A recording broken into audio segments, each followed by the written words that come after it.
We're at lesson 9 to the course Cooperative Individualism, the third way to the just society.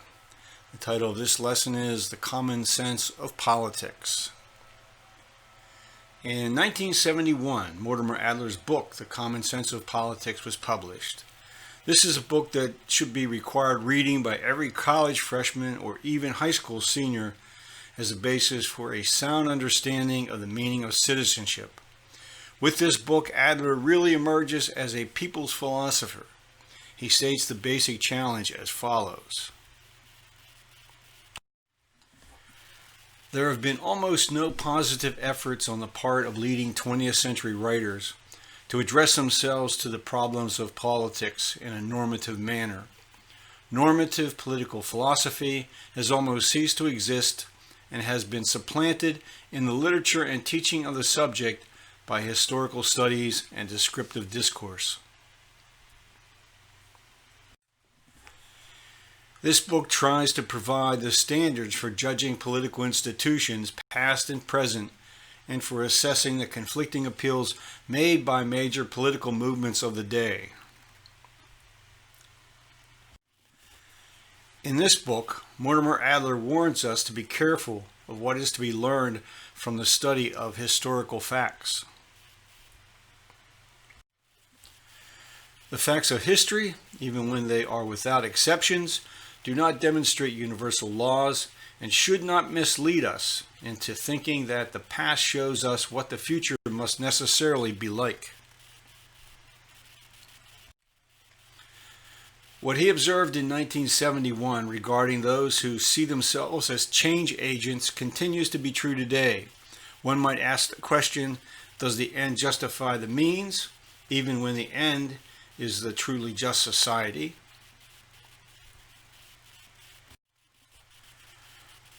The political revolutionist is one who seeks to improve human life or society by institutional changes of one sort or another, through supplanting one set of institutions by another. In contrast, the anarchistic revolutionist is one who seeks to improve human life or society by non-institutional means, or what is the same, by emancipating mankind from the trammels of the state. Mortimer Adler sees by an examination of our history a, quote, record of institutional progress, with the, quote, promise of further progress possible. History also teaches that changes to our institutions are far more likely than changes to our nature as human beings. He declares as a starting point of analysis, I am asserting that all the progress that has so far been made in the social life of man has been accomplished by cumulative improvements in man's social institutions, without any improvement, indeed without any significant change in the nature of man. I am reminded of Henry George's observation about civilization. In Progress and Poverty, he warned how all of the progress of the past could be wiped away by a great unequal distribution of wealth. Where there is anything like an equal distribution of wealth, the more democratic the government, the better it will be. But where there is gross inequality in the distribution of wealth, the more democratic the government, the worse it will be. For while rotten democracy may not in itself be worse than rotten autocracy, its effects upon national character will be worse. In The Common Sense of Politics, Mortimer Adler reaches for universal principles he concludes are essential to the just society. Universal principles constitute the framework, the broad outline or plan within which sound solutions can be and must be developed. They point us in the right direction. The framework they provide is like a map that helps us to find our way to our destination, even though it does not tell us everything that we need to know in order to get there. And as he examines the role of politics in the quest for the just society, the primary question to be addressed is,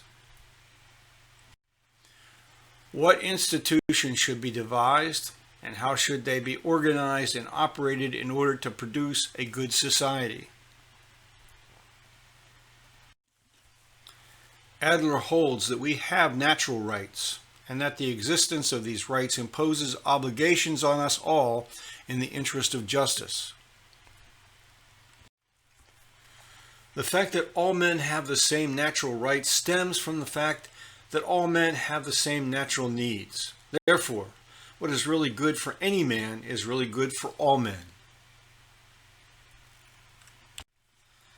An individual's obligations toward his fellow men derive from the natural rights that are theirs as well as his.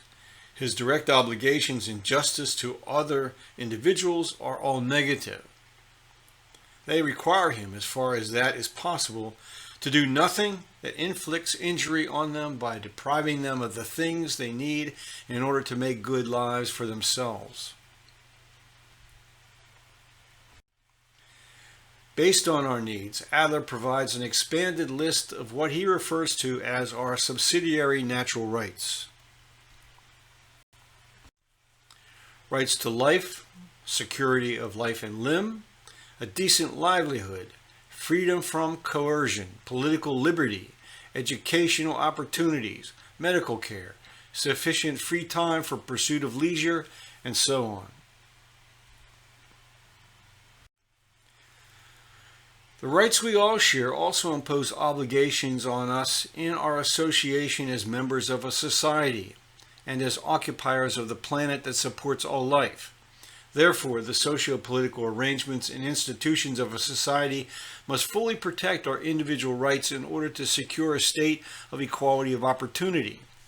Although Adler never follows his own reasoning to this conclusion, our most fundamental need is the need, and therefore the right, to access what nature freely provides to all. The fact that the laws of nearly all societies fail to secure and protect our equal birthright to the earth is evidence of a flawed concept of what constitutes just law concerning property. Mortimer Adler would point us toward one of the least desirable aspects of human nature. One of the fundamental principles of politics is the proposition that society cannot exist without government and without the exercise of coercive force by government. The truth of this proposition is crucial to the issue between the political philosopher and the philosophical anarchist. But the truth of this proposition rests, in part at least, on the fact that aggressive tendencies are present in some, if not all, members of society, varying in degree from individual to individual. Another truth revealed by our historical experience is the consistent use of force by some to gain control over territory, over land and natural resources, for themselves and those with whom they share some bond. Modern economics uses the term rent-seeking to describe that part of our nature that strives to take from what others produce without ourselves producing anything or providing services as just compensation. This is often accomplished by force, sometimes by fraud, sometimes by theft, and sometimes by privilege granting law. It is true that the very fact that an open discussion of these issues is possible confirms the extent to which our political institutions have changed over the last few centuries. As Mortimer Adler observes, reflection on the history of social and political change stimulate ideas of what additional changes are to be pursued. Things that were not thought feasible at an earlier time, or were not even thought about at all, become at a later time and under radically altered social conditions aspects of the experienced reality of social life. Man's altered vision of what is politically possible in the light of what has been actually achieved gives rise to new increments of political wisdom in the formation of the political ideal, involving possibilities still to be realized. We might then ask, How long will it take for us to get beyond the moral relativism that still so dominates the social and political norms of the world's societies? Adler identifies three great revolutions that changed the course of history. The transition from despotic regimes to the constitutional government of republics is an advance in justice. The democratization of republics marks a further increase in justice, and the socialization of democracies enlarges justice still further.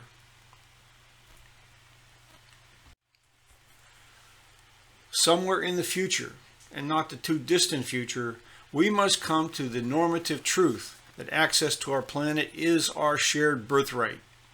Where such normative truths are concerned, the task of the philosopher as educator involves, he says,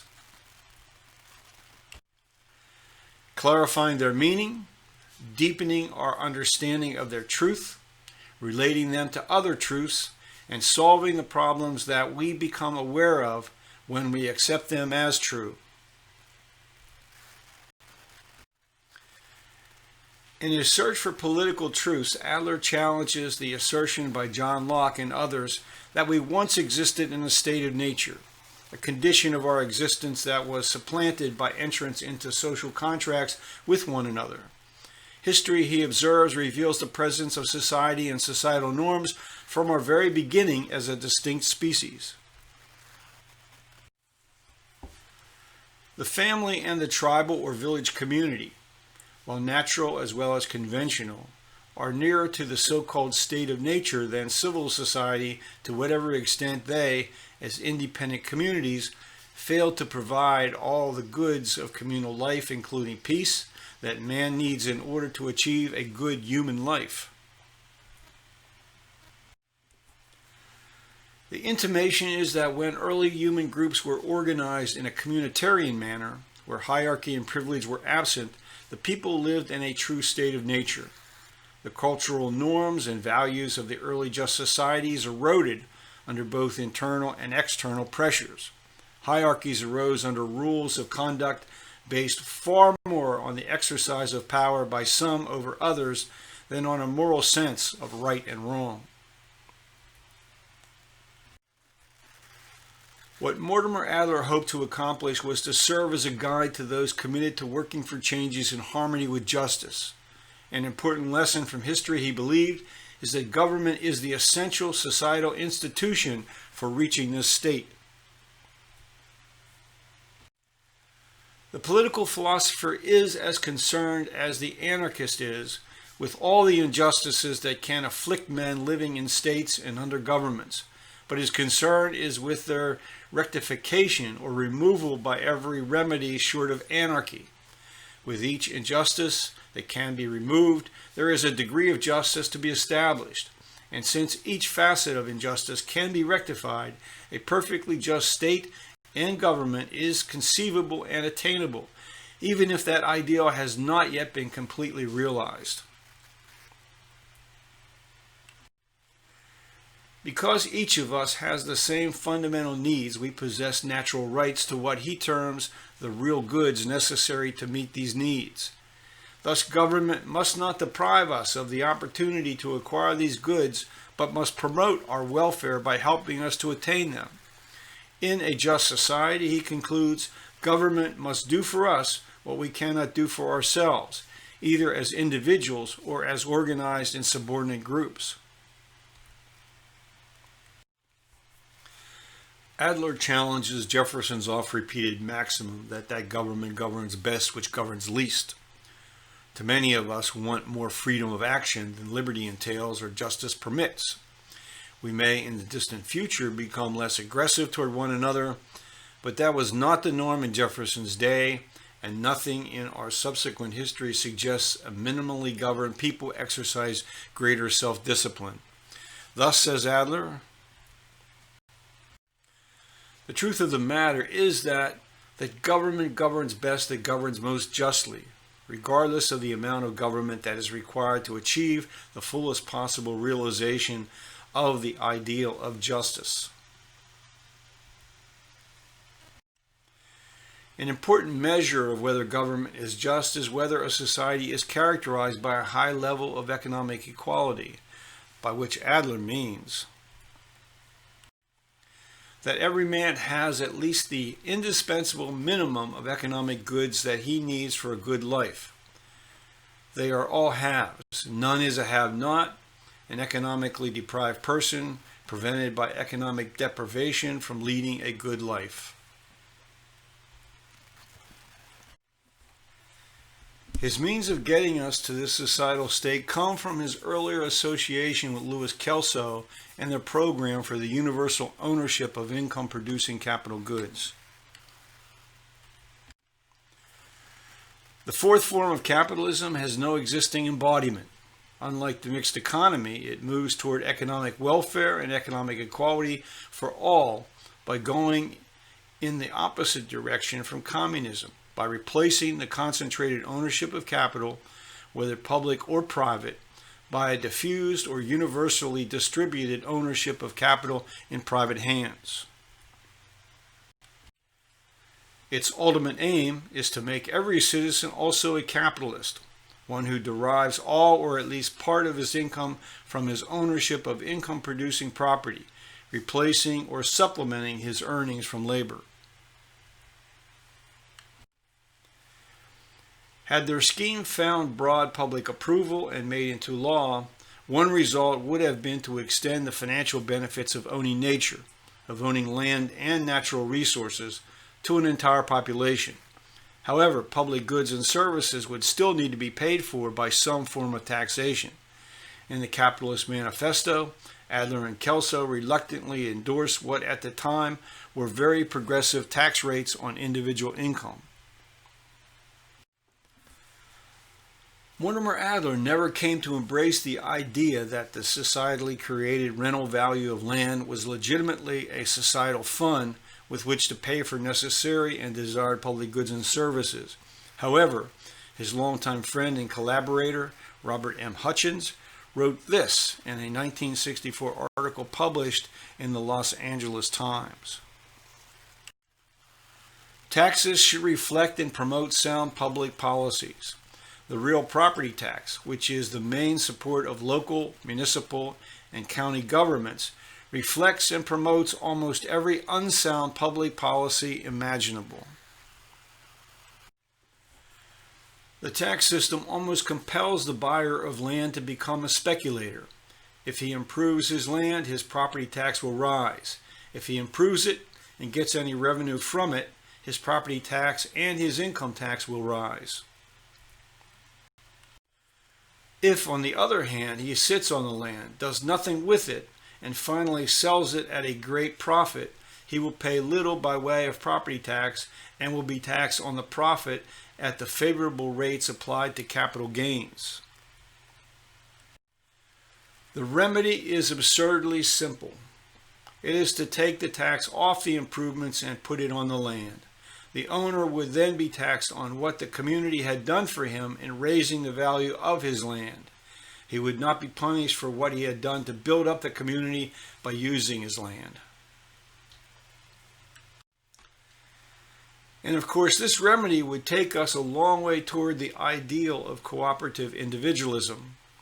Why Mortimer Adler could not see that this is so, I have never resolved.